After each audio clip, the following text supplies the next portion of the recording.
have a free country and we have a free market, and I am thrilled and grateful for that because that's the way it should be.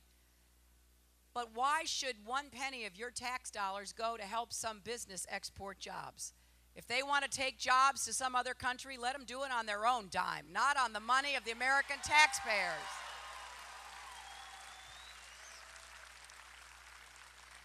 And we're going to look at the tax code and we're going to make it work for middle-class Americans again, not just for the privileged few and the wealthy and the well-connected. Now, people ask me what that means. Well, the average American got maybe $500 from all of George Bush's tax cuts. Energy costs went up $1,000 since he's been president, so we're $500 in the hole. Now, if you're wealthy and you're well-connected, you've been taken real good care of. You see, I think it's wrong that a Wall Street money manager making $50 million a year pays a lower percentage of his income in taxes than a nurse, a teacher, or a truck driver making $50,000 a year right here in Wilkes-Barre.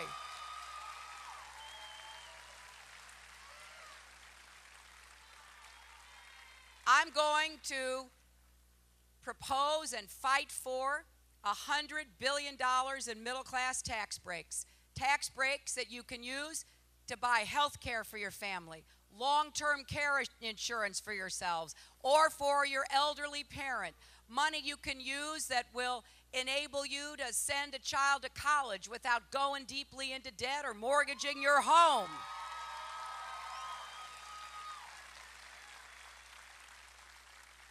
And I'm going to let the tax cuts on the wealthiest of Americans making more than $250,000 a year expire so we can use that money to help middle-class Americans instead.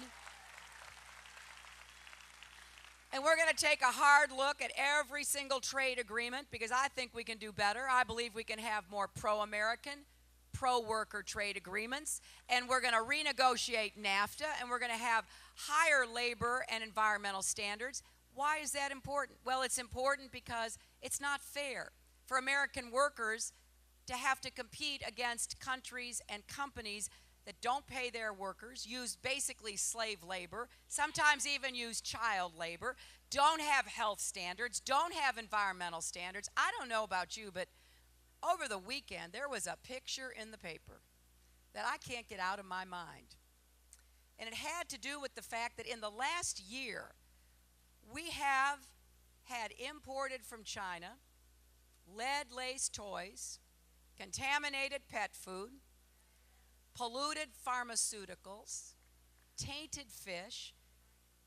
You know, this latest thing about pharmaceuticals, you know, a very common drug named heparin, which has been outsourced by American companies to China, was found to be causing people's death. And folks started scratching their heads. I mean, this is a drug you take when you have blood clots. I bet some of you have had to take it, or you know people who've had. How did this happen? Well, it happened because it was contaminated in the supply chain in China. And I saw a picture of a hard-working Chinese woman stirring pots of stuff in a place that, honest to goodness, you wouldn't even imagine anything serious happening except maybe storing old tools. It was filthy. It was disgusting to look at in the picture. And that was where critical ingredients for drugs that we take when we or our family members are sick comes from. I'm telling you, we can't let that continue. If the Chinese want to import drugs to the United States of America, they're going to have to meet the same standards that we expect from people who are making those drugs in the United States itself. And I predict to you that if we start enforcing our standards, a lot of these American companies that have exported those jobs and allow this kind of action to go on without adequate supervision or oversight are going to have to bring those jobs right back home because it will not be cheaper to do it if it's done to the same standards. So if you want a president who's going to tell the Chinese to quit manipulating their currency, start following the rules of the global economy, and live up to the standards that we expect for anything imported into our country, then I hope you'll vote for me on April 22nd.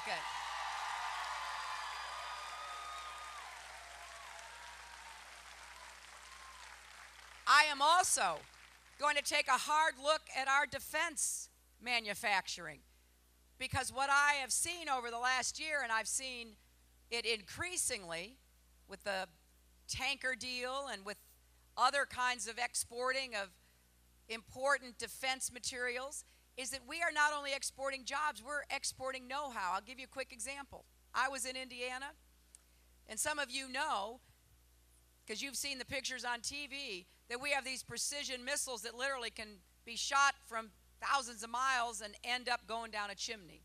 Well, they are guided in part by a magnet. That magnet used to be made in Indiana at a company called MagnaQuest. Some international company bought the company. The Indiana workers lost their jobs. That was sad. But what was even sadder is that the magnets are now made in China. And you know and I know that if they're made there, the Chinese know how to make them. So we have been exporting not only jobs, we've been exporting security as well. So we're going to start standing up for American jobs and American security again.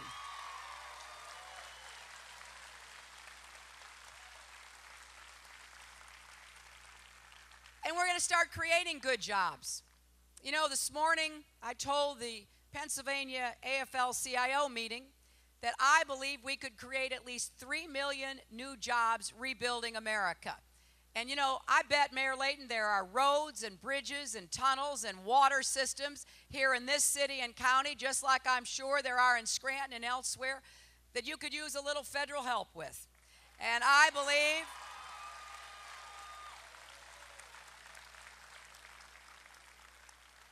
that if we had the same attitude we did during World War II, where we sold war bonds and Americans bought those bonds, and we used the money to tool the war effort, which we had to get going in a hurry, because remember, a lot of our fleet was destroyed at Pearl Harbor. We didn't have the planes and the ships and the weapons we needed, so we used war bonds. Well, I would like to sell Rebuild America bonds and have Americans buy those bonds that help us build our country again, and work with our mayors and our county officials and our governors.